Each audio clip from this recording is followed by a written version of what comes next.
शिवसेना मंत्री भरत गोगावलेंनी पुन्हा एकदा वादग्रस्त वक्तव्य केलेलं आहे। सिंधुदुर्गामध्ये भाषणादरम्यान राणेंनी मारामाऱ्या मर्डर केल्याचा उल्लेख त्यांनी आपल्या भाषणात केला।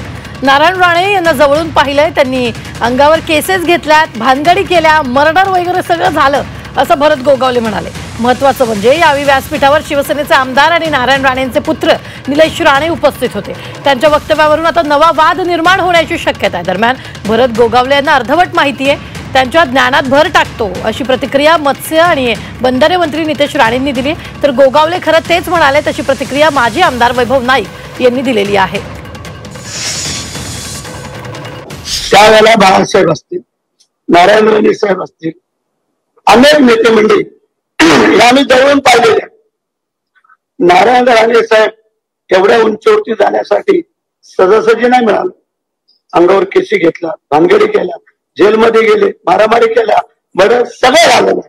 हे काय कोणी वेगळं कोणी सांगायची आवश्यकता नाही।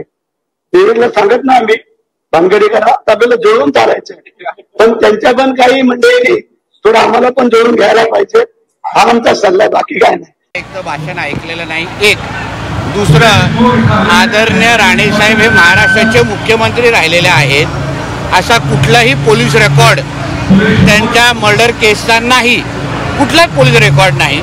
कदाचित गोगावलेजींना पूर्ण माहिती नसेल।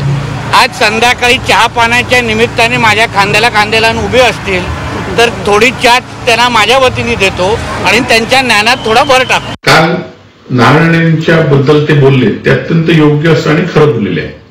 खरं तर राणेंनी संघटना ह्या अशा गोष्टीतच वाढवली आहे। फक्त माझा भरत शेटना एवढाच सवाल आहे की तुम्ही काल शिंदे गटाची ताकद वाढवण्यासाठी जिल्ह्यात आलात, ज्याप्रमाणे राणेंनी मर्डर मारामारी करून पक्ष वाढवला, त्याचप्रमाणे तुम्ही इथल्या कार्यकर्त्यांना, त्यांच्या विरोधात असलेल्या पक्षाच्या नेत्यांना, कार्यकर्त्यांना मारामारी खून करून दडपून हा पक्ष वाढवण्याचा संकेत देण्यासाठी आला होता की काय, असा प्रश्न भरत शेटना माझा आहे।